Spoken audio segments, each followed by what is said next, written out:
প্রিয় শিক্ষার্থীবৃন্দ, আসসালামু আলাইকুম। কেমন আছো তোমরা? আশা করি ভালো আছো। আমি মোসাম্মদ আফরোজা বেগম, সহকারী গ্রন্থাগারিক, মাহিরগঞ্জ বালিকা উচ্চ বিদ্যালয় ও কলেজ। আজকে আমরা অনলাইনে ক্লাস করব। আমরা আজকে দশম শ্রেণীর অর্থনীতি বিষয়ে সপ্তম অধ্যায় অর্থ ও ব্যাংক ব্যবস্থা সম্বন্ধে পড়ব।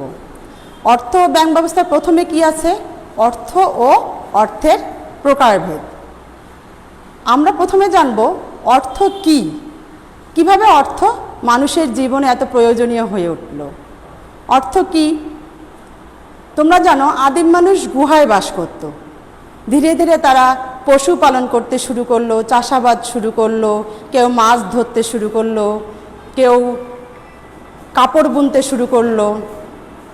এভাবে তাঁতি তার কাপড় বুনত, কৃষকের আবার ধান ছিল, তাতে কী করলো, তার কাপড়ের বিনিময়ে কৃষকের কাছ থেকে ধান সংগ্রহ করলো।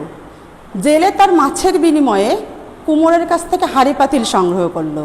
এভাবে এক দ্রব্যের পরিবর্তে অন্য দ্রব্য দিয়ে বিনিময় করে তারা তাদের অভাব পূরণ করত।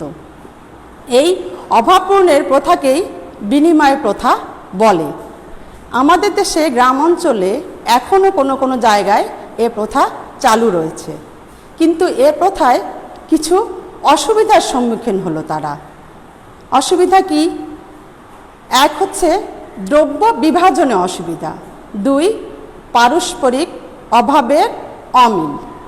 দ্রব্য বিভাজনে অসুবিধাটা কেমন? যেমন কৃষকের গরু আছে, তাঁতির কাপড় আছে।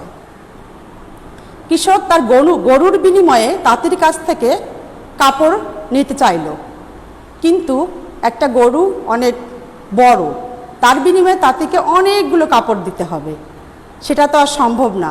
তাঁতির তো আবার চালের প্রয়োজন আছে, মাছের প্রয়োজন আছে, হাঁড়ি পাতিলের প্রয়োজন আছে। তাহলে তাঁতির পক্ষে এতগুলো কাপড় দিয়ে গরু নেওয়া সম্ভব না। আবার গরুকে বিভাজনও করা যায় না, ভাগ করা যায় না। এভাবে তারা অসুবিধায় পড়ল দ্রব্য বিভাজনে। আবার পারস্পরিক অভাবের অমিল, যেমন তাঁতির চালের প্রয়োজন। তাঁতি কৃষকের কাছে গেল যে আমার চালের প্রয়োজন, আপনি কাপড়ের বিনিময়ে আমাকে চাল দিন, কিন্তু কৃষকের তখন কাপড়ের প্রয়োজন নেই। তাহলে তাঁতি অসুবিধায় পড়ে গেল।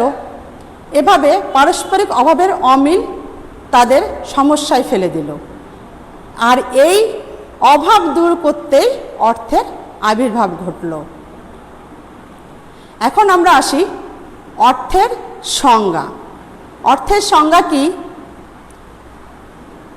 সরকার কর্তৃক প্রবর্তিত যে বস্তু মূল্যের পরিমাপক, দেনা পাওনা মেটানোর উপায় হিসেবে সর্বজন গৃহীত, সঞ্চয়ের বাহন ও ঋণের ভিত্তি হিসেবে সর্বজন গৃহীত, তাকেই অর্থ বলে। এই অর্থ এক এক দেশে এক এক নামে পরিচিত।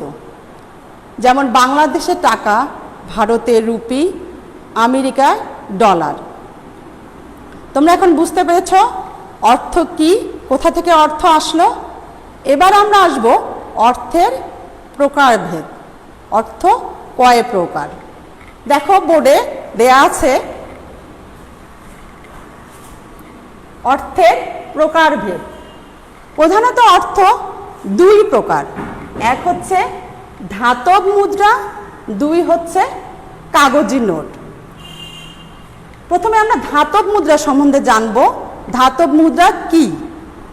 ধাতব মুদ্রা হচ্ছে ধাতব খণ্ড দ্বারা তৈরি যে মুদ্রা মানুষের প্রত্যেক লেনদেনের কাজে লাগে, তাকে ধাতব মুদ্রা বলে। যেমন 5 টাকা, 2 টাকা, 1 টাকা ইত্যাদি। এই ধাতব মুদ্রাকে আবার দুই ভাগে ভাগ করা যায়। এক প্রতীক মুদ্রা, দুই প্রামাণিক মুদ্রা। প্রামাণিক মুদ্রা কি? যে ধাতু গলালে সেই ধাতুকে বিক্রি করলে ওই ধাতুর সমপরিমাণ মূল্য পাওয়া যায় তাকে প্রামাণিক মুদ্রা বলে। আর প্রতীক মুদ্রা হচ্ছে যে ধাতু গলালে দৃশ্যমান মূল্যে সমপরিমাণ মূল্য পাওয়া যায় না তাকে প্রতীক মুদ্রা বলে। এখন আমরা জানব ধাতব মুদ্রা শেষ, এখন আমরা জানব কাগজি নোট কাকে বলে। তোমরা জানো সবার কাছেই কাগজি নোট থাকে, সবাই ছোট থেকেই কাগজি নোট চেনো। যে মুদ্রা কাগজ দ্বারা তৈরি হয় তাকেই কাগজি নোট বলে। কাগজের উপরে যে সংখ্যাটা লেখা থাকে সেটাই তার নির্দেশক, মূল্য নির্দেশক, সেটাই তার মূল্য নির্ধারণ করে। কাগজি নোটকে আবার দুভাগে ভাগ করা যায়, রূপান্তরযোগ্য মুদ্রা, রূপান্তর অযোগ্য মুদ্রা। রূপান্তরযোগ্য মুদ্রা, আমরা রূপান্তরযোগ্য মুদ্রা বলতে কি বুঝবো? যে কাগজি নোটের পরিবর্তে চাওয়া মাত্র সরকার সমূল্য দেশীয় মুদ্রা দিতে বাধ্য থাকবে তাকে রূপান্তরযোগ্য মুদ্রা বলে। যেমন 5 টাকা, 10 টাকা, 20 টাকা, 50 টাকা, 100 টাকা, 200 টাকা, 500 টাকা এবং 1000 টাকার নোট। আবার রূপান্তর অযোগ্য মুদ্রা, রূপান্তর অযোগ্য মুদ্রা কি?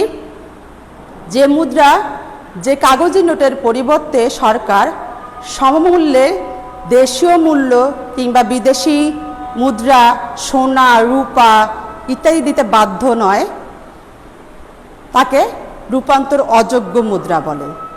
যেমন 1 টাকা ও 2 টাকার নোট, তোমরা দেখে থাকবা 1 টাকা ও 2 টাকার নোটে অর্থ সচিবের সিগনেচার এবং বাকি সব নোটে বাংলাদেশ গভর্নরের সিগনেচার। এজন্যই এই 1 টাকা আর 2 টাকার নোট হচ্ছে রূপান্তর অযোগ্য মুদ্রা। আবার গ্রহণের বাধ্যবাধকতার দিক থেকে অর্থকে আরও দুভাগে ভাগ করা যায়, একটা বিহিত অর্থ আর একটা হচ্ছে ব্যাংক সৃষ্ট অর্থ।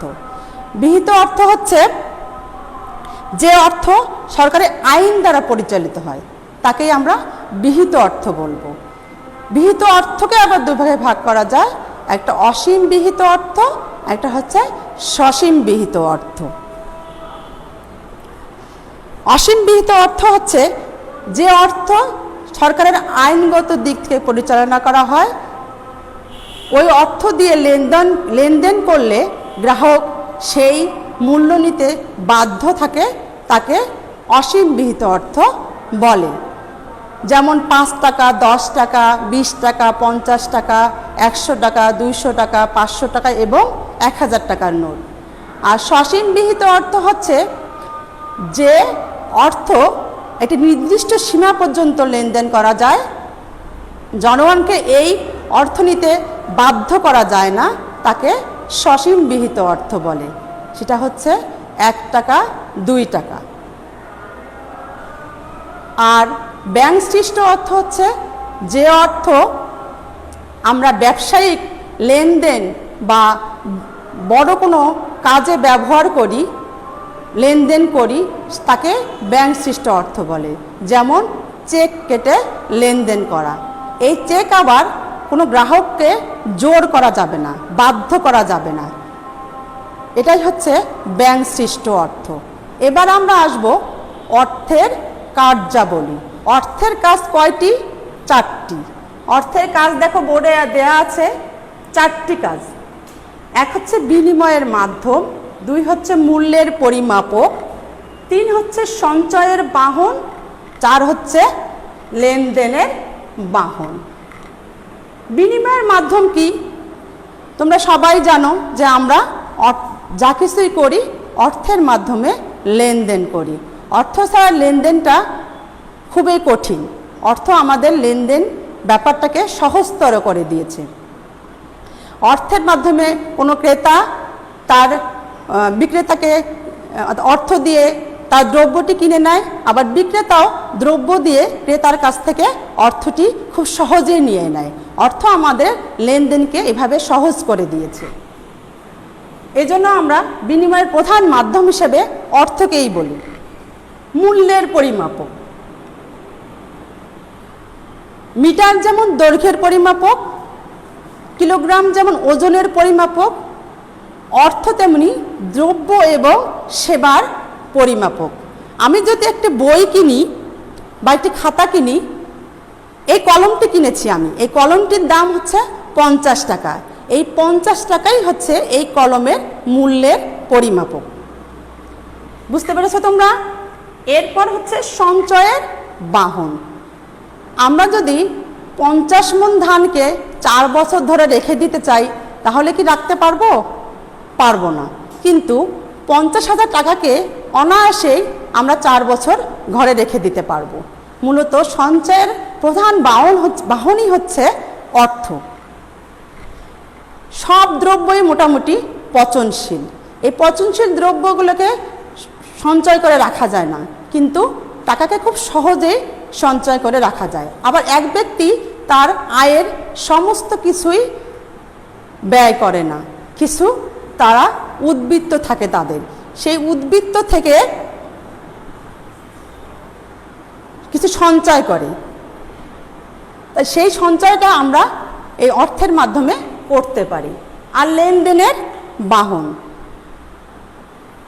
লেনদেনের বাহন হচ্ছে ভবিষ্যৎ লেনদেনের ক্ষেত্রেই আমরা এই অর্থকে ব্যবহার করতে পারি। আমি একজনের কাছে 50 টাকা ধার নিয়েছি, আমি 1 মাস পরে তাকে দিব, আমি কিসের মাধ্যমে দিব? অর্থের মাধ্যমেই দেব। এভাবে লেনদেনের বাহন হিসেবেও অর্থ আমাদের কাজ করে। আজকে আমি তোমাদের পাঠ এ পর্যন্তই শেষ করব বাড়ির কাজ দিয়ে। বাড়ির কাজ কি দেখি?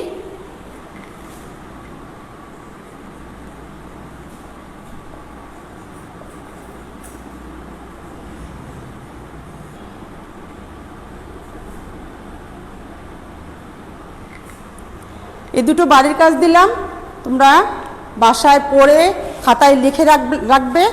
যখন স্কুল খুলবে আমি তোমাদের কাছ থেকে এই বাড়ির কাজ দুটো নিব। আর আজকের ক্লাস এ পর্যন্তই। সবাইকে শুভেচ্ছা, ভালো থাকবে সবাই, ধন্যবাদ, আল্লাহ হাফেজ।